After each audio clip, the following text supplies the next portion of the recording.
to you. When I say that you do not have to drive sharp bargains, I do not mean that you do not have to drive any bargains at all, or that you are above the necessity for having any dealings with your fellow men. I mean that you will not need to deal with them unfairly. You do not have to get something for nothing, but can give to every man more than you take from him. You cannot give every man more in cash value than you can take from him, but you can give him more in use value than the cash value of the thing you take from him. The paper, ink, and other material in this book may not be worth the money you pay for it, but if the ideas suggested by it bring you thousands of dollars, you have not been wronged by those who sold it to you. They have given you a great use value for a small cash value. Let us suppose that I own a picture by one of the great artists, which, in any civilized community, is worth thousands of dollars. I take it to Baffin Bay and by salesmanship induce an Eskimo to give a bunch of furs worth $500 for it. I have really wronged him, for he has no use for the picture. It has no use value to him. It will not add to his life. But suppose I give him a gun worth $50 for his furs. Then he has made a good bargain. He has use for the gun. It will get him many more furs and much food. It will add to his life in every way. It will make him rich.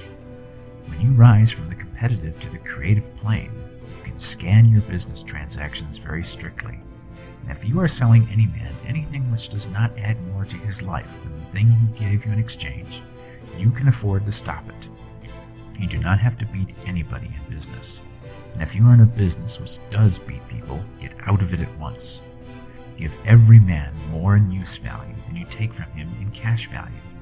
Then you are adding to the life of the world by every business transaction. If you have people working for you, you must take from them more in cash value than you pay them in wages. But you can so organize your business that it will be filled with the principle of advancement, and so that each employee who wishes to do so may advance a little every day. You can make your business do for your employees what this book is doing for you. You can so conduct your business that it will be a sort of ladder by which every employee who will take the trouble may climb to riches himself, and, given the opportunity, if you will not do so, it is not your fault. And, finally, because you are to cause the creation of your riches from formless substance which permeates all your environment, it does not follow that they are to take shape from the atmosphere and come into being before your very eyes. If you want a sewing machine, for instance, I do not mean to tell you that you are to impress the thought of a sewing machine on thinking substance until the machine is formed without hands in the room where you sit or elsewhere. But if you want a sewing machine, hold the mental image of it with the most positive certainty that it is being made or is on its way to you. After once forming the thought, have the most absolute and unquestioning faith that the sewing machine is coming. Never think of it or speak of it in any other way than as being sure to arrive. Claim it as already yours.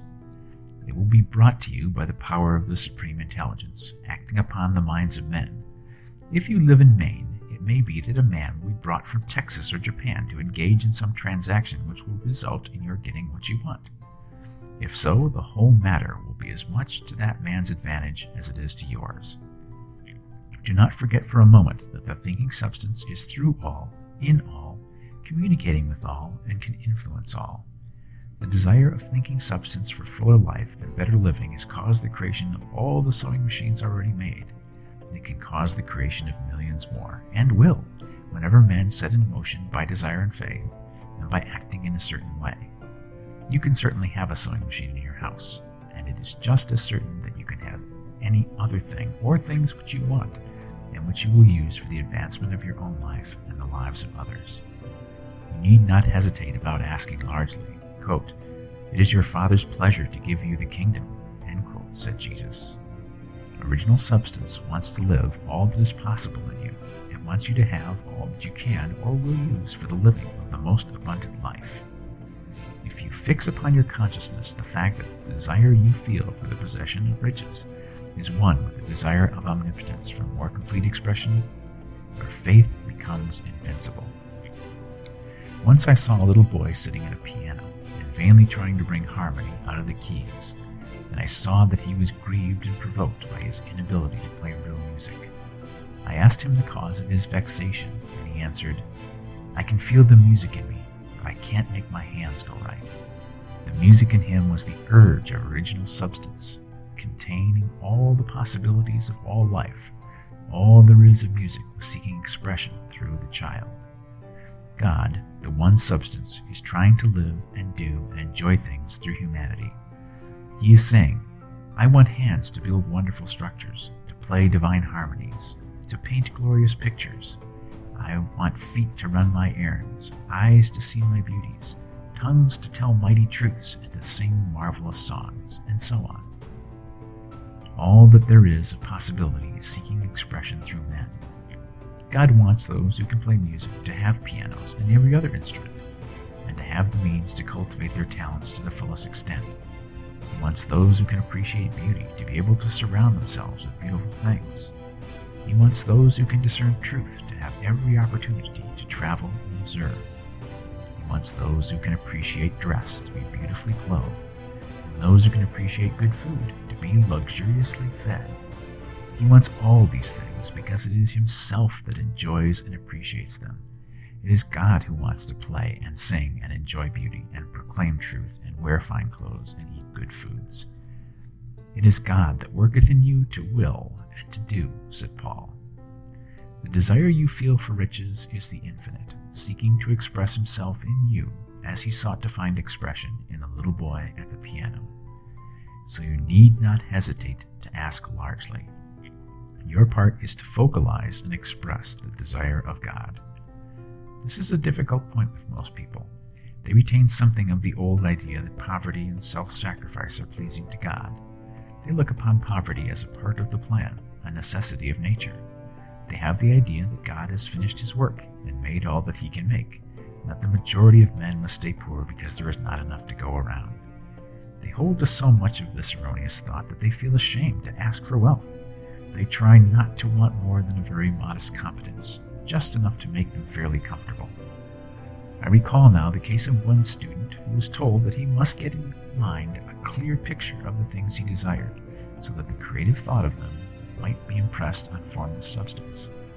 He was a very poor man, living in a rented house, and having only what he earned from day to day, and he could not grasp the fact that all wealth was his.